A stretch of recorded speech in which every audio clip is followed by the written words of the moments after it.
Good morning, everyone, and welcome to our daily word. Today's Tuesday, May 25th of the year 2021. Looking out my patio door this morning, the sun's shining brightly, so looking forward to a beautiful day. You can see I'm at home for a bit today.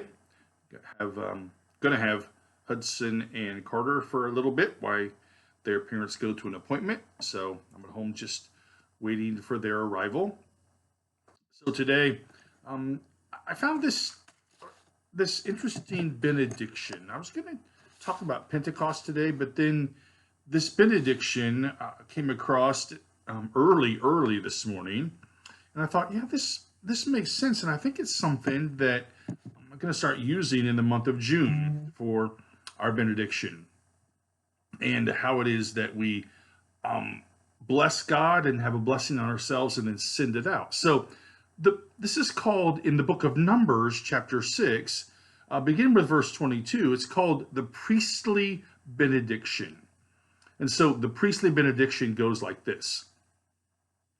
The Lord spoke to Moses, saying, "Speak to Aaron and his sons, saying, Thus you shall bless the Israelites. You shall say to them, The Lord bless you and keep you. The Lord make his face to shine upon you and be gracious to you. The Lord lift up his countenance upon you and give you peace. So they shall put my name on the Israelites, and I will bless them."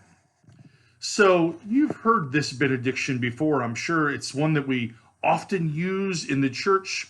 It usually, as I'm thinking about it as well, is at the conclusion of our worship time. We've been together for an hour or a little bit longer, depending on the day. We have shared in song and prayer and scripture and sermon. It may have been a Sunday of communion. It may have been a confirmation Sunday. It may have been a baptism Sunday. We've shared in prayers. We've probably grieved together as we've thought about the life of those people in our midst who are having difficult times. But this blessing is a reminder to us that it stands both at the beginning and at the end of our life with God and in the world. So this text is located right in the middle of the book of Numbers, and the people of Israel are about to leave Mount Sinai, and they've been camped at Mount Sinai for about a year. And they're about to leave Mount Sinai and continue their journey through the wilderness to the land of promise. So this blessing that God speaks to Moses to give to the Israelites, this blessing is designated for Israel's time of departure. And it was to be used daily throughout their journey. This is a blessing for their journey. I got to thinking about that. If we look at our lives in that way and how we live, that this blessing is a blessing for our journey, where our journey's been and where our journey's taking us. This blessing, while it may seem an unusual place for it, it's a reminder to us that this blessing that God gives is indeed one that's about the journey, and that God goes with us along the way as we live our lives. So it's interesting, if you read these words in Hebrew, they get progressively longer, 3 words, 5 words, 7 words. There is the name of God. There is God calling them and blessing them and changing their lives. And it's interesting to me that the word bless, the Lord bless you and keep you, it refers to this entire blessing that follows and covers all the midst. To bless, is to essentially testify to the work of God in the midst of their lives. And for us, when God blesses us, or when we ask God to bless a journey or a person, that we're testifying to the fact that God's work, both within the community and within the person that we're blessing, or the group of people we're blessing, or within this community of faith and beyond it, we're asking God for this divine gift And this gift is spiritual and it's earthly and it's bodily. And we ask God to help us in our lives.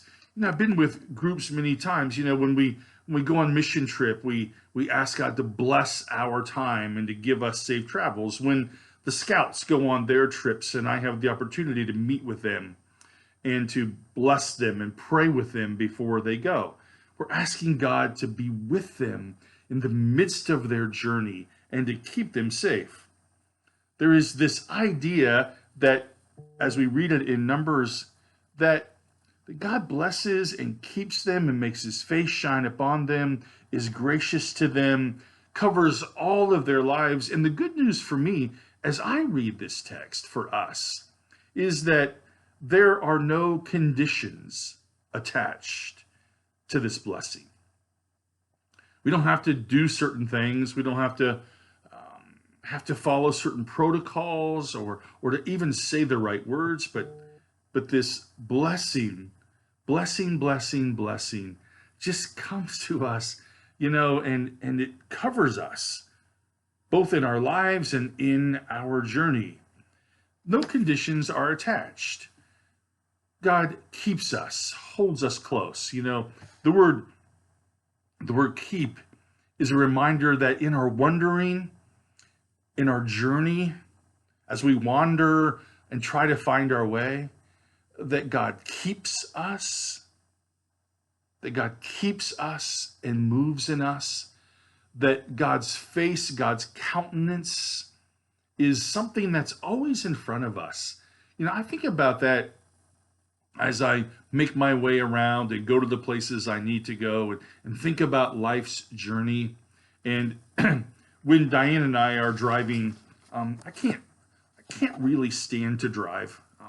It really hurts my lower body a lot to drive, especially when I'm in the passenger seat with the pedals and stuff. There's just not room for me.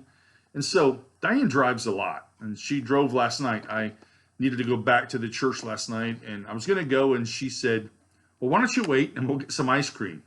I wasn't going to say no to some ice cream, especially strawberry and a waffle cone from K&J's. And so we got in the car, and of course she drove, and we went our way. And it's interesting that when you're a passenger, you see things that you don't see when you're a driver. There are a couple of things that she pointed out to me along the way that I hadn't seen, that I don't think are new, but are there because we're going too fast and we don't see them.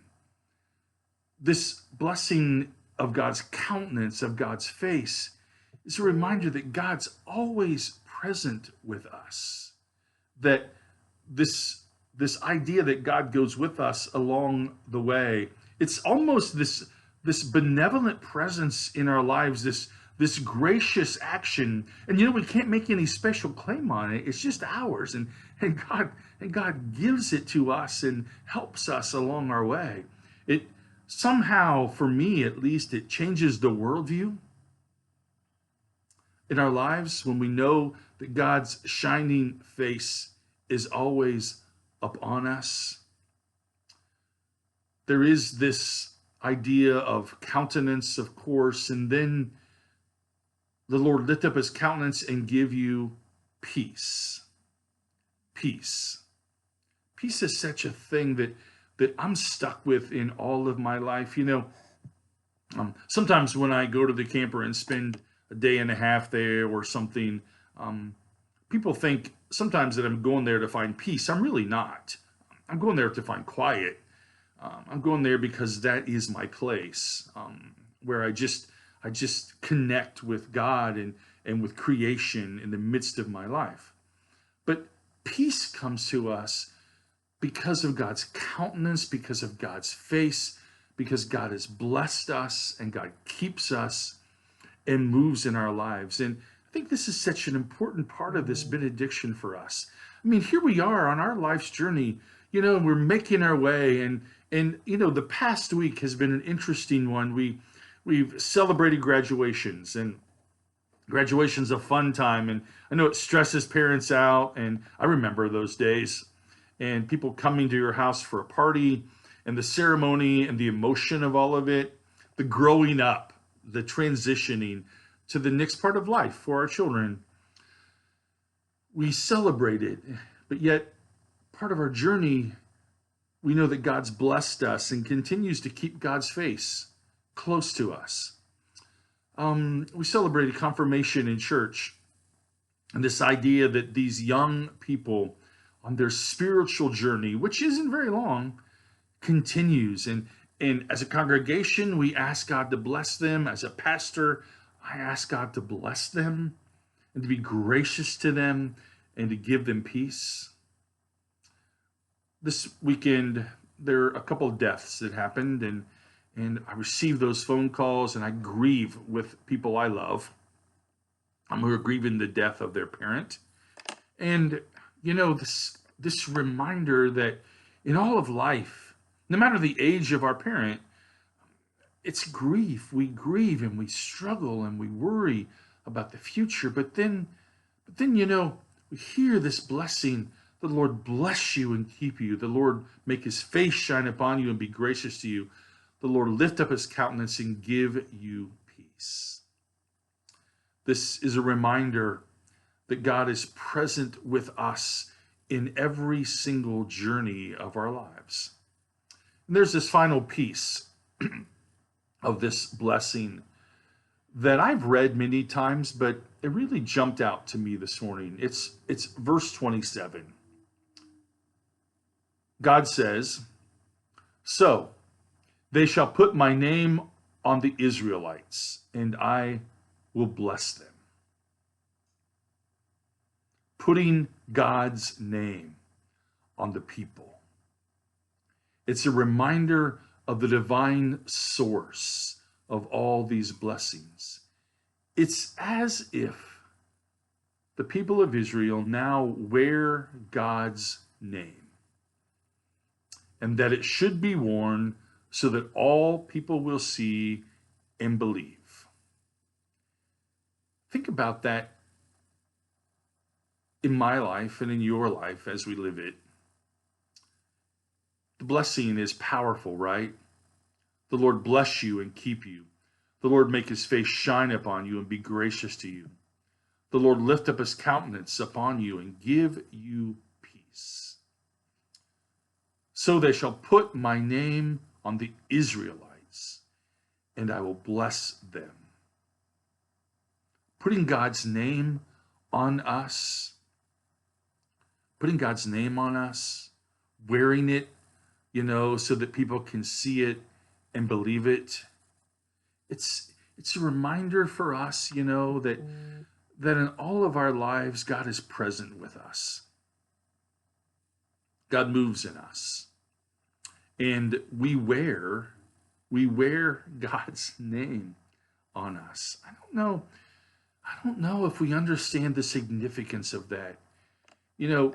We confirmed the 6 kids on Sunday, and I gave them all a prayer cross, and I carried those prayer crosses around with me in my car, and I would hold them as I drive one at a time and pray with them and about them, and then Sunday morning I put them in order, so I give them to the right person, and early Sunday morning I held them in my hand and prayed their name into them. Not that I have any power, not that I have any magical thing, except that I just wanted to pray their name into the cross, that it would become theirs. And when I gave it to them, I pressed it in their hand. And for me, as I think about this final verse, it's almost as if, in that way that they could wear God's name in their life. It'd be firmly imprinted into them. Think about that for our lives. God's with us in our journey. Whether we wander from Mount Sinai after camping for a year, waiting to make our way to the land of promise, whether we're full of joy or grieving, though our life's journey is difficult and we're unsure of it, God moves in us. And so I always end our time together, with wishing you peace and joy and mercy always in our time together, asking you to know of God's love and know of my love for all of you. But I want to leave you with the blessing today. The Lord bless you and keep you. The Lord make his face shine upon you and be gracious to you. The Lord lift up his countenance and give you peace. And may the name of God be firmly implanted in you as you wear it in life's journey. Have a great day, my friends. I look forward to seeing you tomorrow morning at 10 o'clock.